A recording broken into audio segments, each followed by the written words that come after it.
Hello student, good morning. आज हम सम number 11 से स्टार्ट करने वाले हैं। कल हमने सम नंबर 10 ओवर कर दिया है। आप लोगों को समझ में आ गया होगा कि ऐसे वो सम काउंट करना है। Sum number 11, I am reading a question, you have to listen it carefully. A normal variable x has the following probability density function.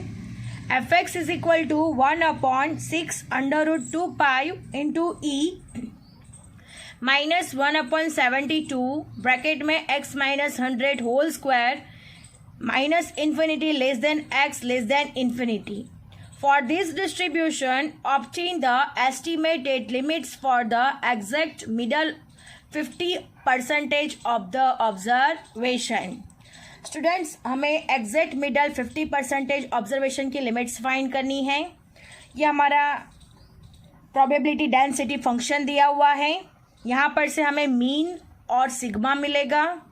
So student, कैसे मिलेगा? तो 100 क्या हो जाएगा? हमारा मीन हो जाएगा। और हमें मालूम है कि डेंसिटी फंक्शन में -1/2 होता है, तो 72 के ऐसे फैक्टर्स निकालेंगे, राइट, जो अंदर साइड जाएगा और वो हमारा सिग्मा बनेगा। Understand?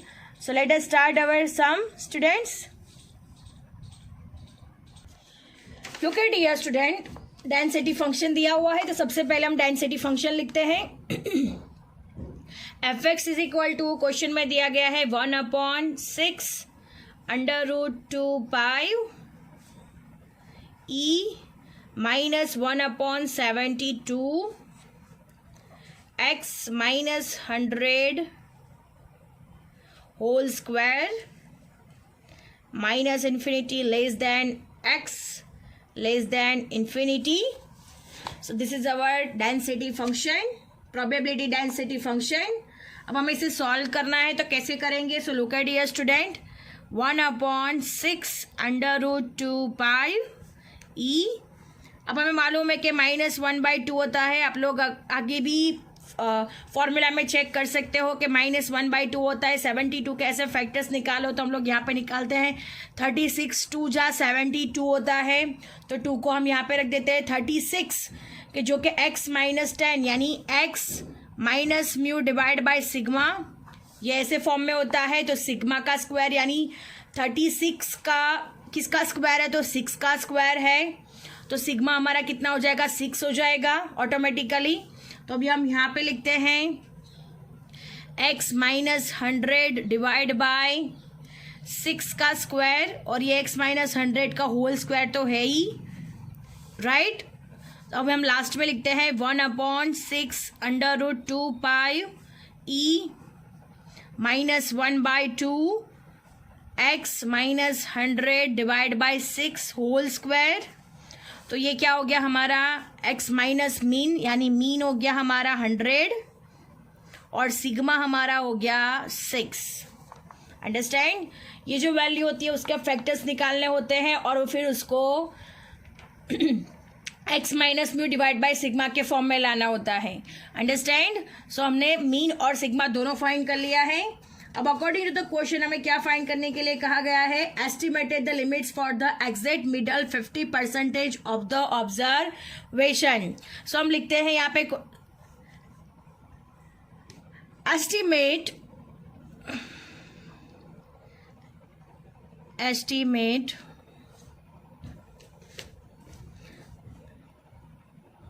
estimated limits for the exact middle 50% of the observation. So student, हमें 50% की मिडल ऑब्जर्वेशन की लिमिट्स हमें मालूम होनी चाहिए। वो कैसे फाइंड करते हैं? तो हमने जब सेक्शन सी के क्वेश्चन सॉल्व किए थे, तब हमारे पास एक क्वेश्चन था कि estimated the limit for the exact middle 50% of the observation. तो उसका फॉर्मूला हमारे पास था।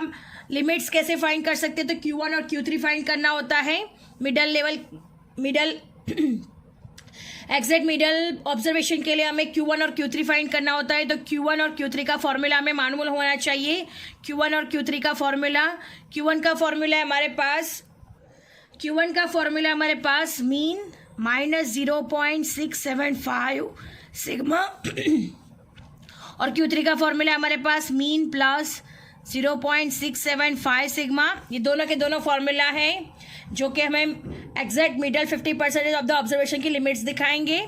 सो Q1 और Q3 में मीन और सिग्मा की जगह पर मीन और सिग्मा की वैल्यू रख देंगे तो हमें एग्जैक्ट 50% के जो लिमिट्स फाइंड करने के लिए कहा गया है वो हमें मिल जाएगी।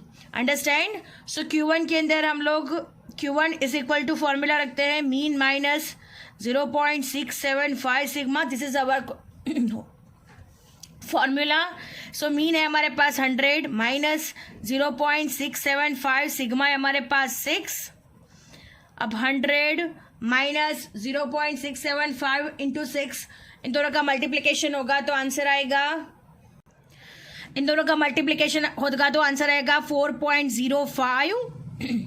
सो 100 में से 4.05 माइनस करेंगे तो Q1 में लास्ट आंसर आएगा 95.95। सो ये हो गया Q1 का लिमिट हो गया। अंडरस्टैंड। अब हम वैसे हम Q3 का लिमिट फाइंड करेंगे। Q3 is equal to formula हमारे पास है mean plus 0.675 sigma. Mean is equal to हमारे पास 100 प्लस 0.675 सिग्मा है हमारे पास 6। अब 100 प्लस 0.675 इंटू 6 यानी 4.05 हो जाएगा। अब Q3 का वैल्यू हमें 100 प्लस 4.05 इन दोनों को प्लस करेंगे तो आंसर आएगा 104.05। अंडरस्टैंड। सो स्टूडेंट 50% मिडल के ऑब्जर्वेशन की लिमिट्स हमें मिल गई है। Q1 इज इक्वल टू 95.95 और Q3 इज इक्वल टू 104.05। अब हम इसका आंसर लिख देते हैं। सो look at here student, hence the limits for exact middle 50% of the observation obtained is 95.95 to 104.05. So student, our sum is over here. Now moving to the next sum. Sum number 12. For a normal distribution, the first quartile is 35 and its third quartile is 65. Estimate the limits that includes exactly middle 95.45% of the observation. Students, हमें यहाँ पे quartile first quartile दिया गया है, it means Q1। Third quartile it means Q3 दिया गया है, जिस पर से हमें 95.45% का ऑब्जर्वेशन फाइंड करना है, लिमिट्स फाइंड करनी है, ऑब्जर्वेशन की लिमिट फाइंड करनी है। सो स्टूडेंट, हमें इसका फॉर्मूला मालूम होना चाहिए। ये कैसे फाइंड होता है 95.45% के लिए। सो हम लोग इसको फाइंड करेंगे। इससे पहले हमें क्या चाहिए होगा, मीन और सिग्मा चाहिए होगा, और मीन और सिग्मा हम किससे फाइंड करेंगे, तो फर्स्ट क्वार्टाइल और थर्ड क्वार्टाइल, इन दोनों की मदद से हम मीन और सिग्मा दोनों फाइंड करेंगे। Now look at here student, according to the question here Q1 is equal to 35, Q3 is equal to 65. Both values are given. तो सबसे पहले हम मीडियन फाइंड कर सकते हैं, बिकॉज Q1 और Q3 पर से सबसे पहले हमें मीडियन मिलेगा, तो हम मीडियन फाइंड करेंगे। Median is equal to formula है हमारे पास Q3 plus Q1 divide by 2। So Q3 हमारे पास 65 plus 35 divide by 2। So answer आएगा 100 डिवाइड बाई 2, तो मीडियन हमें मिल जाएगा 50। अंडरस्टैंड। हम क्वार्टाइल डेविएशन भी इसमें से ही फाइंड करेंगे, एंड क्वार्टाइल डेविएशन भी, क्वार्टाइल डेविएशन का फॉर्मूला है हमारे पास Q3 minus Q1 divide by 2। So Q3 हमारे पास 65 minus 35 divide by 2, so 30 divide by 2, तो आंसर आएगा क्वार्टाइल डेविएशन का 15। सो स्टूडेंट मीडियन हमने 50 फाइंड किया है। सो हम लिखते हैं नाउ इन नॉर्मल डिस्ट्रीब्यूशन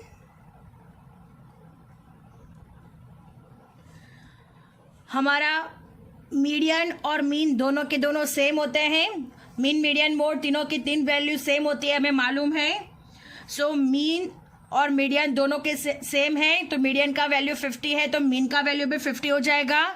तो म्यू कितना हो जाएगा हमारे पास यहाँ पे 50, because the normal distribution mean median mode तीनों के तीन सेम होते हैं, तो जो मीडियन होगा वही मीन होगा। सो मीन हमारा हो जाएगा 50। अब हमें क्या फाइंड करना है, सिग्मा फाइंड करना है। So look at dear student, quartile deviation हमने फाइंड किया हुआ है 15, उस हिसाब से हम लोग क्वार्टाइल डेविएशन का फॉर्मूला रख के सिग्मा फाइंड करेंगे।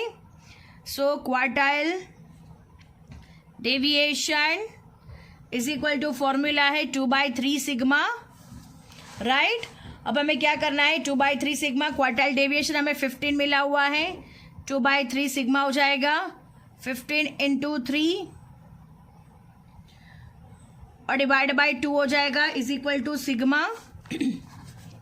सो 15 3 सा 45 divide by 2 is equal to sigma. So sigma हमारे पास आएगा 22.5। अंडरस्टैंड। तो सो स्टूडेंट्स हमने म्यू, मीन और सिग्मा दोनों फाइंड कर लिया है। अब हमें क्वेश्चन के मुताबिक क्या फाइंड करना है, the limits that include exactly middle 95.45% of the observation, ये हमें फाइंड करना है। So look at dear student, the limits that include exactly middle 95.45% of the observation, उसके लिए फॉर्मूला है प्लस और माइनस म्यू प्लस और minus 2 sigma. So this is the formula for 95.45 observation की लिमिट्स फाइंड करने के लिए फॉर्मूला है म्यू प्लस और माइनस 2 सिग्मा। सो उसका मीनिंग होगा mu minus 2 sigma to mu plus 2 sigma. Understand, एक बार माइनस और एक बार प्लस। अब क्या करेंगे, putting mu is equal to 50 and sigma is equal to 22.5।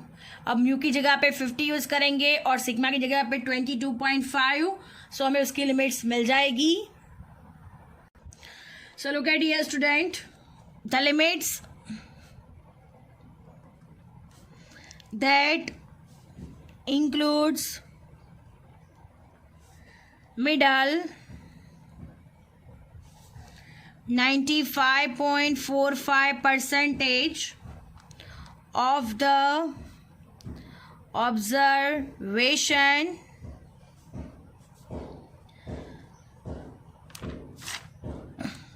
सो उसका फॉर्मूला है हमारे पास mu minus 2 sigma to mu plus 2 sigma.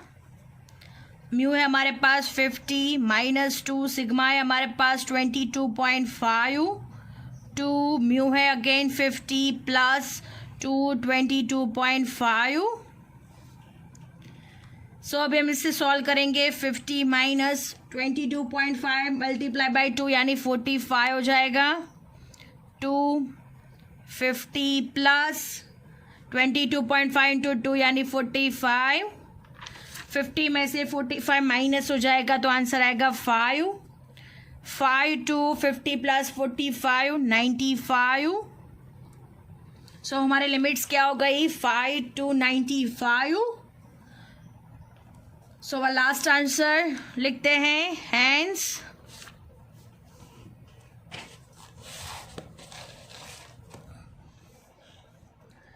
the limits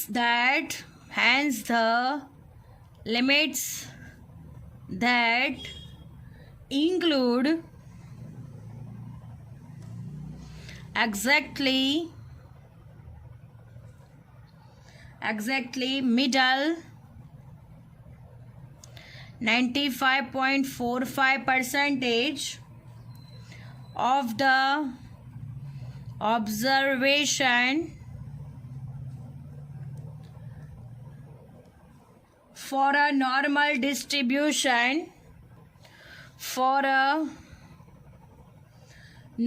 distribution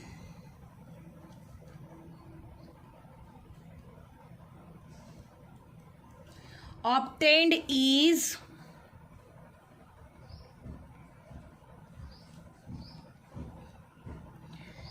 5 to 95.